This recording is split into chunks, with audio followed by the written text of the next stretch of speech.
하나님의 말씀은 우리를 살립니다. 라는 제목으로 함께 은혜를 나누겠습니다. 성경은 사람이 떡으로만 살 것이 아니요 하나님의 말씀으로 살 것이라고 우리에게 말씀하십니다. 이것은 사람이 의식주만으로 사는 존재가 아니고 내면의 필요, 영적인 필요를 채워야 살 수 있는 존재임을 우리에게 말씀하고 있는 것이죠. 자, 이 내면을 채우는 것이 뭡니까? 바로 말입니다. 자, 사랑과 진실에서 나오는 말은 사람에게 힘을 주고 변화를 줍니다. 사람은 약합니다. 저주나 비방의 말로 인해서 충격을 받을 수가 있습니다. 저주의 말은 잘 지워지지 않고 마음에 박히지요. 새겨집니다. 악성 댓글로 인해서 고통을 호소하다가 자살하는 연예인들이 바로 그런 예입니다. 저주의 말이 마음에 박히고 새겨졌기 때문에 그것 때문에 그가 고통스러운 그런 결과를 갖게 된 것이죠. 자, 여러분, 그러나 하나님은 저주를 복으로 바꾸시는 전문가이심을 여러분 기억하시기 바랍니다. 하나님은 회복과 치유를 주시는 분이십니다. 아멘. 사람의 저주가 아무리 독하다 할지라도 하나님은 그것을 복으로 바꾸시는 분이세요. 아멘. 골리앗이 다윗을 저주하지요. 자기의 신들의 이름으로 다윗을 저주합니다. 그리고는요, 내가 오늘 내 고기를 공중의 새와 짐승에게 먹이로 주겠다. 그렇게 큰 소리를 치는 것이죠. 섬뜩한 소리 아니겠습니까? 키가 3m가 넘는 거대한 사람이 완전 무장을 하고 다윗 앞에서 큰 소리 칠 때 여러분 두려울 만도 한 것입니다.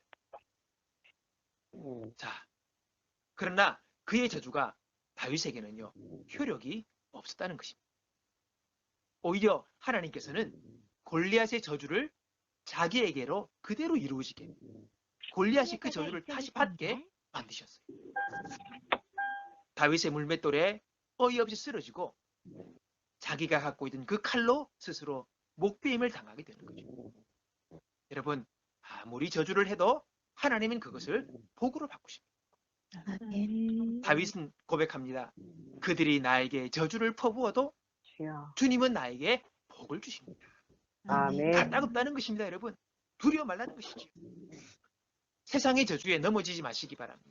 아멘. 결코 세상의 저주의 마음을 품고 있지 마십시오. 그들의 저주는 아무 효력이 없습니다. 아멘. 오히려 복이 됩니다. 저주에서 복으로 바꾸시는 것이 바로 하나님의 전문 영역입니다. 아멘. 그분은 당신의 자녀들의 삶 속에서 그 모든 것을 바꾸시는 역사를 이루시는 것이죠. 오직 아멘. 하나님만 바라보는 저와 여러분 되기를 바랍니다. 아멘. 우리에게 참 익숙지 않은 일입니다. 뭐냐면요. 사람들에게 진실과 사랑이 담긴 격려의 말을 하는 것 참 잘 익숙치가 않아요. 그러나 우리가 노력을 해야 합니다.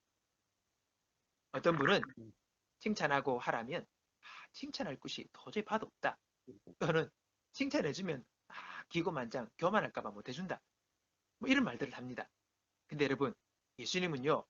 바로 그 사람을 위해 십자가에서 생명을 버리셨잖아요. 얼마나 놀라운 격려와 칭찬의 행동을 보이셨습니까? 이것은요. 내가 너무도 소중한 존재라는 것이 바로 이 십자가의 메시지인 것입니다. 네가 너무 귀하고 너무 소중해서 내가 널 위해 십자가에서 내 생명 내려놓았다라고 말씀하신 것이 십자가의 메시지예요. 아멘. 그러므로 여러분 누구든 충분히 격려와 세움을 받을 가치가 있는 사람이라는 것을 여러분 기억하시기 바랍니다. 아멘. 그렇다면 저와 여러분도 동일히 충분히 칭찬과 격려를 받을 가치가 있는 존재라는 것을 우리가 기억하셔야 합니다. 아멘. 그리고 스스로를 격려하십시오. 아멘. 스스로에게 칭찬하시고 스스로에게 용기를 북돋는 말들을 해주시는 것. 이것은 성경적인 행동인 것을 기억하십니다. 아멘. 가수 싸이의 일합니다. 여러분 싸이 아시죠? 네. 예, 자기 인생에 변화를 준 세 가지가 있는데 바로 군대와 아버지와 아내래요. 자, 아내와의 일입니다. 갑자기 알죠, 여러분? 군대를 그가 2번 가게 되었대요. 그래서 당시 아이가 100일이요. 이제 갓 태어났죠. 근데 2주만 좀 더 버티면 나이로 인해서 고객 근무가 가능했다는 것입니다.